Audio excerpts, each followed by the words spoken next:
30 de junio de 1764, la joven aldeana Jeanne Boulet salía de su humilde casa en la región central de Francia, conocida como Gévaudan. Apenas tuvo tiempo de reaccionar contra aquella cosa que con sus enormes fauces se lanzó contra su cuerpo. Al día siguiente, un grupo de campesinos encontró su cadáver destrozado. El ser que la atacó le había devorado prácticamente las entrañas y le había extraído el hígado por un costado.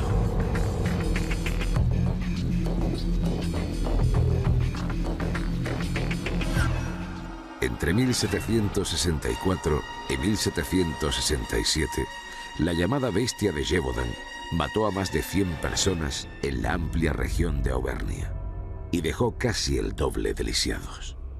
El temor y el pánico cundieron entre pastores y granjeros.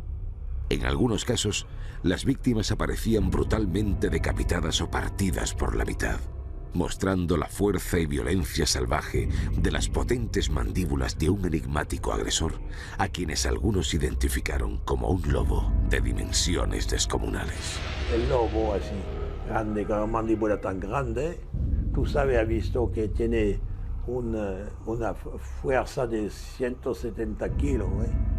En la mandíbula, ¿no? Uno más grande tiene aún más fuerza y no es extraño que puede cortar una cabeza de un ser pequeño de una vez. Los ataques se sucedieron sin que se pudiera encontrar y exterminar a la bestia. Por este motivo, los nobles de Auvernia clamaron ayuda a 4 compañías de caballería, los dragones de la corona. Pero el capitán Duhamel y sus hombres, después de varios meses, no lograron capturar a la criatura.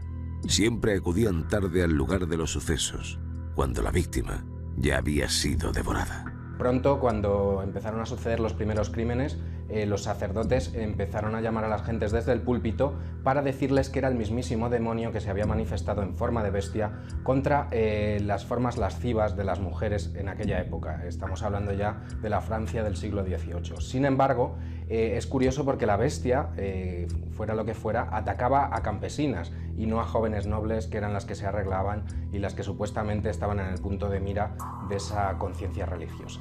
Un equipo de cuarto milenio viajó al corazón de Francia, al mismo escenario donde ocurrieron los ataques de la espantosa bestia, para intentar descifrar este misterio ocurrido hace más de 200 años.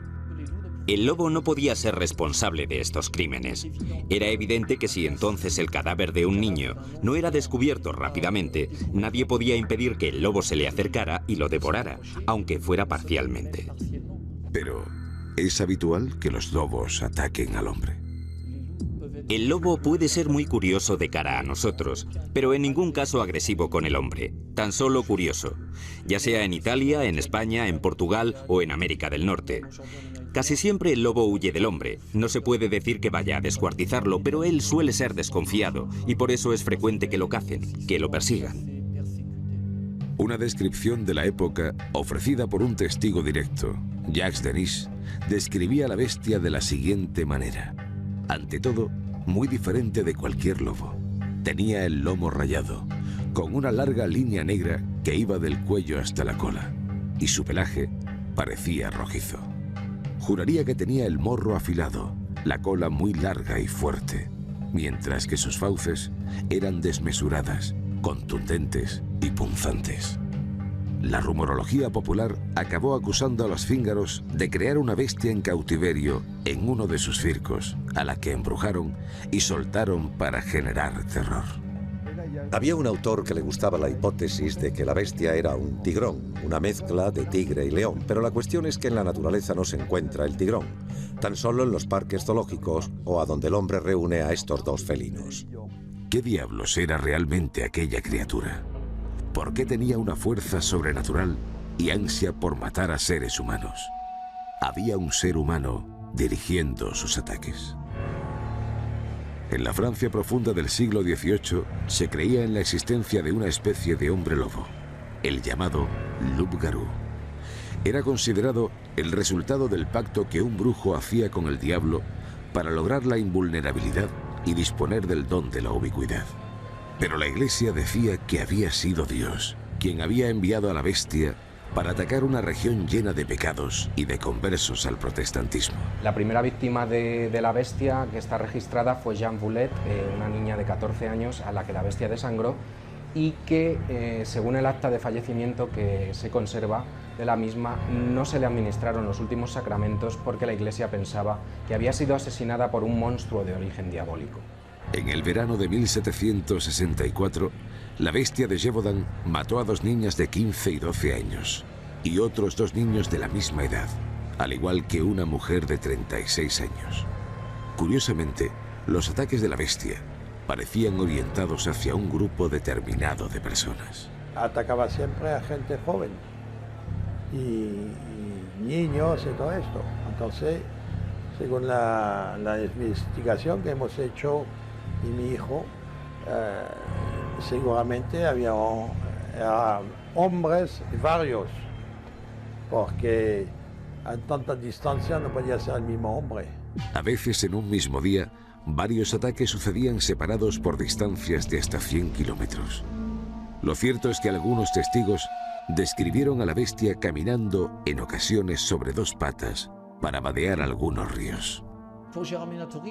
Para Gérard Menatory se trataba, como para otros investigadores, de un verdadero acto de complicidad entre el hombre y el animal. Quizá de una persona que pudo utilizar a la bestia, quizá amaestrarla, o que se trataba de un perro de grandes dimensiones protegido por una coraza. Yo no sé exactamente qué tipo de protección era, pero es verdad que a partir del momento en que hubo ataques a niños y a mujeres jóvenes, estos procuraron defenderse con un bastón dotado de una hoja afilada atada en la punta, y no eran capaces de comprender por qué ese cuchillo rebotaba sobre el cuero del animal.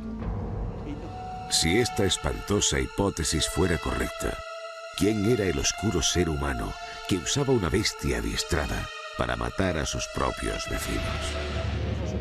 Cuando hablo de la posibilidad de un serial killer, de un asesino en serie, de un psicópata, estas son designaciones modernas, pero sabemos que era muy fácil violar a una joven pastora y dejar su cadáver abandonado. Si los lobos se acercaban, podrían devorar el cadáver. Según algunos informes, algunas de las víctimas presentaron signos de violación. Es posible que el presunto asesino en serie rematara sus fechorías empleando una criatura adiestrada, tal vez un híbrido entre perro y lobo. Quizá los asesinatos se llevaron a cabo de la mano de varias personas, de una sociedad secreta de brujos que actuaban según preceptos rituales. Lo importante en esta historia es que en un mismo día hubo varias víctimas o diversos ataques, y esto fue en la noche del 21 de junio de 1765, fecha del solsticio de verano y día de celebración de brujos y brujas.